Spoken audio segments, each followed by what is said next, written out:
first name jedha jalqaba irratti. Bakka first name jedhu kanatti maqaa keessan barreessitanii jechuudha. Amma fakkeenya maqaan kiyya Jabboodha. Jabboo barreessee jira. Inni immoo ana YouTube commentii YouTube kiyya jala isinii kaaya achi jala argattu jechuudha. Isallee kana United Nations waan irraa barbaadan barachuudhaaf jechuudha. Kallattiin gara afaan Oromootitti deebisu.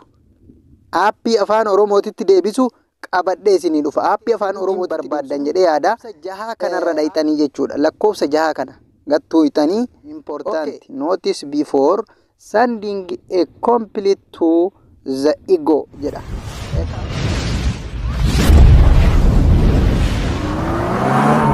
Rahmatullahi wa barakatuh. Yoyyaa jirtu hordoftoota Jabbo Media warri Jabbo Media daawwattan galatooma like share subscribe gochuun nagatiin isiniin jedha.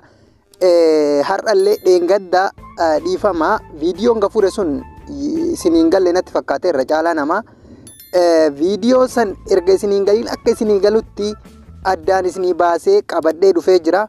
Haala kamiin nuu gala warri jettan koottatii na dhibee maalii jechuu hin dandeettanii jechuudha amma jechuudha. Maaliifii sirriitti anillee itti xaaree kiyyeessan irraa haqee foormii haarawaan akka nama guutututti isinii jecha namoonni hedduun gaafii natti baay'ifnaan isinii dhufee jechuudha. Okay, jalqaba irratti maaltu isin barbaachisaa? Liinkii fidachuu. Liinkii kunoon amma liinkii asirra kaayadhee asirraa kooppii godhadhaa jechuudha. Amma liinkii kana asirra akka qaqqabee kooppii godhadhaa jechuudha. Kooppii isinillee liinkii kana YouTube jalallee isinii kaa achi jalaa fuutanii kooppii gootanii booda amma kooppii godhadhee miti kooppii godhattan isinillee yookaan WhatsApp irratti share godhattanii yookaan ammoo liinkii immoo ana YouTube commentii YouTube kiyya jala isinii kaaya achi jala argattu jechuudha. Okay, amma biraa deemtanii eessa dhayxanii Google Chrome keessa seentanii jechuudha. Google Chrome keessa seentanii Google Chrome okay kallattimaan itti isin geessa ka inshallah rabbiin nu haa gargaaru. Okay, amma kanan balleessa kun ka duraati. Amma kana balleesse amma fakkeenyaaf bakkee search jedhu kana harkaan qaqqabdanii ka copyreef godhattan san fidattan harkaan akkan qaqqabdanii okay past ka jedhu kana gattuu hixanii haala kanaan isinii fida obsaan eegaa isiniin jenna kuno haala kanaan isinii fida profiiliin isallee kana United Nations High Commissioner for ka jedhu kana jechuudha inni. Ammallee Kingdom of Saudi Arabia help for refugees and ka jedhu kana isa kana jechuudha. Kana profiiliin isallee kana jechuudha. Gadumatu hixanii jechuudha. Okay, kallattimaan bakka san isin fidee jechuudha. Welcome isiniin jedhee jira. Kallattimaan dheengadda akkamitti isin barsiisee caljeetuma isin barsiisee har'a ammoo tartiiban isin barsiisa.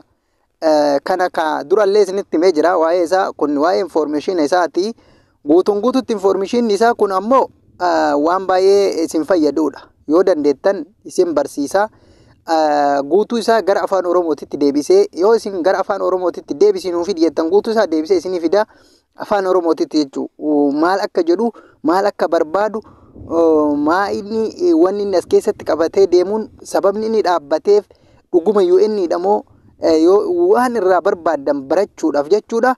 Kallattiin gara afaan Oromootitti isinii deebisaa jechuudha. Tokkoffaadha kun. Lammaffaan inni jechuudha jechuun lammaffaan maal isinitti fakkaate aappii afaan Oromootitti deebisu. Aappii afaan Oromootitti deebisu qabadhee isinii dhufa. Aappii afaan Oromootitti deebisu hundi keessanuu hin barbaadan jedhee yaada. Aappii afaan Ingiliffuma kana amma asitti Ingiliffa kana gara afaan Oromootitti deebisee isinii hiikaa jechuudha. Amma booda afaan Ingiliffaa hin beeku akkamitti baradhaa hin jettanii jechuudha. Maaliif kallattiin isin barsiifnaa aappii isaa isinii fidee kallattiin akka namaaf Ingiliffa beekuu kanatti barreessuu akka nama Ingiliffa beekuu kanatti haasa'uu dandeettanii jechuudha. Okay, amma kallattimaan oduu keenya dhaabnee kallattimaan gara barnootatti isin dabarsina. Egaa aseentanii booda lakkoofsa qabaa 1 2 3 4 5 6 haga 7 qabaa. Lakkoofsin kana keessa lakkoofsa 6 kanarra dhayxanii jechuudha. Lakkoofsa 6 kana gattuu hixanii okay erga gattuutanii booda haala kanaan isinii fidaa nu qunnamaa jedha. Lakkoofsa amma fakkeenyaaf contact ka jedhu kana US ka jedhu kana nu dubbisaa isiniin jedha. Lakkoofsa ofii achi keessa yoo gattuutan lakkoofsa argattanii asitti immoo yoo duuba deebuu barbaaddan bakka liinkii kana dhooytan yeroo xumurtanitti jechuudha. Lakkoofsa kanneen na dubbisi jedha. Okay, haaluma kanaan gaddeemtanii asitti illee kun amma email online maal jedha. Asitti emailii jedha online complete from maal ka jedhu isa kana keessa gattuutan jechuudha. Liinkii osoo ka email jedhu kan hin taane online kedhu gara gadaanutti liinkii tan argatanii liinkii tan akkana gattuutanii jechuudha. Erga liinkii kana gattuutan kallattimaan haala kanaan isinii fidaa jechuudha. Important notice before sending a complete to the ego jedha. Kaampaaniin isaa ego. Okay, haaluma kanaan tartiibumaan deemtanii jechuudha. Inni kunis yoo gara afaan oromootitti deebifachuu barbaaddan yeroo nutti fudhata silaa isinii deebisaa amma yeroo kana isinii deebisee isin argisiisaa garuu yeroo nutti fudhata waan ta'eef bira tabarree gara guutuu kennatitti deemnaa jechuudha. Gara guutuu kennatitti yeroo deemnu kunoo asumaan kallattii kanaan as dhuftanii jechuudha. Lakkoofsa jaharra erga dhayxanii booda jaharra jaaseentanii eega liinkii tuuyxanii booda as isin fidaa jechuudha. First name jedha jalqaba irratti bakka first name jedhu kanatti maqaa keessan barreessitanii jechuudha. Nama fakkeenya maqaan kiyya Jabboodha. Jabboo barreessee jira. Inni itti aanu last name jedha. Last name jechuun maqaa akaakayyuu keetii barreessii jedha.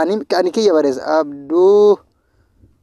Abdurqee anama maqaa akaakayyuu kiyyaa barreesse. Isinillee maqaa akaakayyuu keessanii barreessitanii email bakka jedhu kanatti hoo bakka email jedhu kanatti emailii keessan barreessitan. Emailii waan as keessaa qabdan nama emailii mul'isuu hin barbaanne waan ta'eef malee silaa itti guutee isin agarsiisan. Emailii kiyya irratti argisiisuu hin barbaanne fuuldura namaatitti jechuudha. Emailii isin marti keessanuu dhuunfaa keessanitti dho'ifattanii guuttachuu isin barbaachisaa jechuudha. Emailii keessan bakka email address jedhu kanatti emailii keessan guuttan gattartanii bakka address jedhu kanatti ammoo amma fakkeenyaaf iddoon jiraadhu Alkarj Suud Arabiyaa Alkarjiin jechuudha. Suud Arabiyaa keessa magaalaa Alkarjii jiraadhaa jechuudha. Siitii ka jedhu magaalaa jechuudha. Magaalaa keessa jirtu yeroo ammaatitti. Siitii Alkarjiin keessa jira waan ta'eef Alkarjiin guutee jechuudhaan. Siitii bakkee isa siitii jedhu irratti karji ka jedhu guuttanii jechuudha. Siitii bakka jedhu kanatti jechuudha. Okay, country ka jedhu irratti maal guuttaa? Saudi Arabiyaa ka jedhu guutta. Okay, dhiifama. Kuno Saudi Arabiyaa ka jedhu guutta. Country ka jedhu irratti jechuudha. Saudi Arabiyaa ka jedhu guutta. Okay, xumurree jirra. Kana emailii keessa bakka emailii malee wanni takka naaf hin jiru jechuudha. Tartiibaan guute kanaan guuta. Booda ani beeku ani dogongoree maali akka hin jenne jechuudha.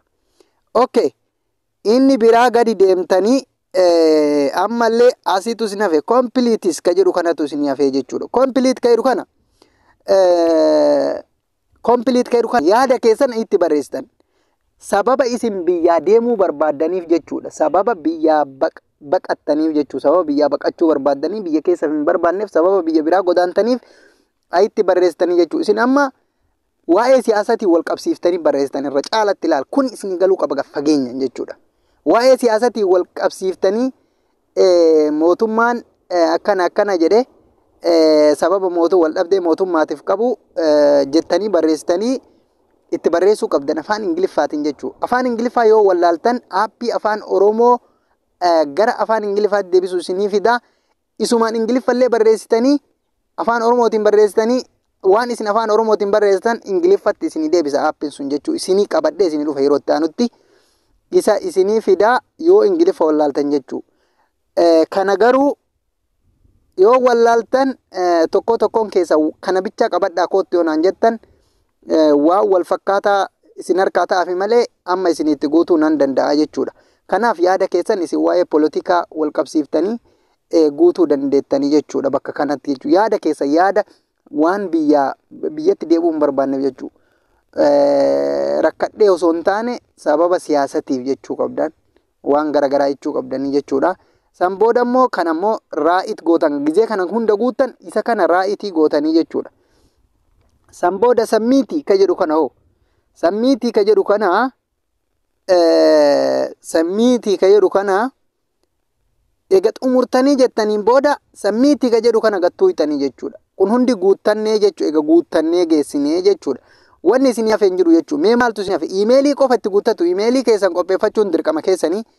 Warri iimeelii hin beeknellee yoo jiraattan akkaataa iimeelii itti banatanillee isinii qabadhee isinii dhufa. Yoo hin beekne natti hima. Koomantii jalatti naa barreessaa jechuu barbaada.